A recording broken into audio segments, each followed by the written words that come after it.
Hi, I'm doctor Sudheer Reddy Anvik hospital నుంచి. So today మనం ఒక షోల్డర్ ప్రాబ్లమ్స్ గురించి చెప్తాను ఒకసారి. షోల్డర్లో యాక్చువల్లీ చాలా మందిలో ఏముంటుందంటే ఇంపింజ్మెంట్ సిండ్రోమ్ అంటాం. అంటే చెయ్యి పైకెత్తడానికి ఇలా చేయడానికి పోయినప్పుడు మనకు ఈ బోన్కి మధ్యలో పెయిన్ వచ్చి ఇంతవరకు లేపుతారు. తర్వాత ఏం చేస్తామంటే అని చెప్పేసి ఇట్లా లేపుతా ఉంటారు. అంటే లైక్ ఇంతవరకు చేయగలుగుతారు కానీ బట్ ఆ తర్వాత నుంచి ఈ భుజం అంటే లైక్ స్కాపులాతో పాటు మూవ్మెంట్ అనేది చేస్తూ ఉంటారు. వీళ్ళకి ఇది ఏమవుతుందంటే మనకు ఒక 4-5 పెథాలజీస్ ఉంటాయి. మనకు కామన్ గా ఉండే ప్రాబ్లమ్స్ గురించి మీకు ఎక్స్ప్లెయిన్ చేస్తాను. మనకి ఏమవుతుందంటే ఈ బోన్కి మధ్యలో జాయింట్ మధ్యలో ఒత్తిడి ఏర్పడడం వల్ల లిగమెంట్స్ ఉంటుంది. రొటేటర్ కఫ్ అనే లిగమెంట్ అనేది ఉంటుంది. ఆ రొటేటర్ కఫ్ లిగమెంట్ అనేది పైన హ్యూమరస్ బోన్ మధ్యలో నుంచి వచ్చేసి కింద ఉన్న బోన్ కి అటాచ్ అవుతూ ఉంటుంది. పైకి లేపినప్పుడు ఏమవుతుందంటే ఇది వెళ్ళేసి ఇట్లా పైకి గుచ్చుకోవడం వల్ల ఇక్కడ మనకు ఒత్తుకపోవడం అనేది జరుగుతూ ఉంటుంది. అది ఎవరిలో జరుగుతుంటుంది అంటే ఏజ్ ఎక్కువైన వాళ్ళలో, షుగర్ ఉన్న వాళ్ళలో, ఓల్డ్ ఇంజురీస్ ఉన్న వాళ్ళలో ఇంజురీ అనేది జరుగుతుంది. కొంతమందికి నార్మల్ గానే ఆ టెండన్ అనేది ఇన్ఫ్లమేషన్ లాగా స్టార్ట్ అవుతూ ఉంటుంది. ఆ టెండన్ ఇన్ఫ్లమేషన్ స్టార్ట్ అవ్వడం వల్ల కూడా మనకు ఈ ఇబ్బంది డెవలప్ అయ్యే అవకాశం అనేది ఉంటుంది. సరే, ఇది ఎలా డయాగ్నోస్ అవుతుంది అంటే మెయిన్లీ క్లినికల్ డయాగ్నోసిస్,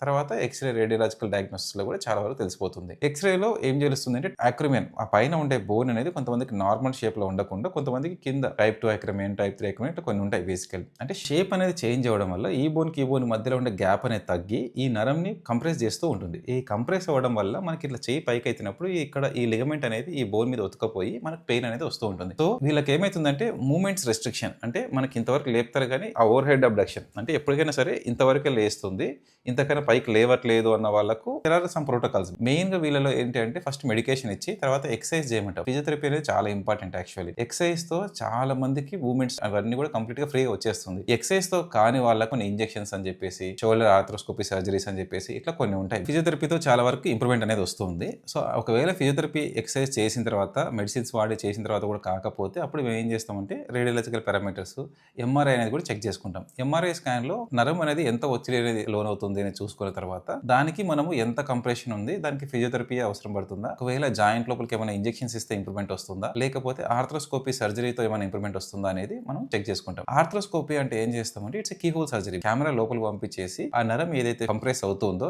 ఆ లిగమెంట్ మొత్తాన్ని ఫ్రీ చేస్తాము. టేర్ ఉంటే టేర్ ని కూడా రిపేర్ చేసేస్తాం. తర్వాత మనకు 1 మంత్ రెస్ట్ చేసి మూవ్మెంట్స్ అనేది ఎక్సర్సైజ్ స్టార్ట్ చేస్తే కంప్లీట్ గా మూవ్మెంట్స్ అనేది కంప్లీట్ గా ఫ్రీ అవుతాయి. సో ఇది మనకు షోల్డర్ ఇంపింజ్మెంట్ సిండ్రోమ్ అంటాం. మనకు ఆ పైన బోన్ కి కింద బోన్ కి నరం కంప్రెస్ అవుతుండడం వల్ల వచ్చే ప్రాబ్లం. దీని గురించి ప్రాబ్లం రెగ్యులర్ గా ఇబ్బంది పడుతుంది అన్న వాళ్ళకు మీకు ఐడియా ఉంటుంది. సో మీరు నియర్ బై ఆర్థోపెడిషన్ కలవండి. He will guide you. Okay, thank you.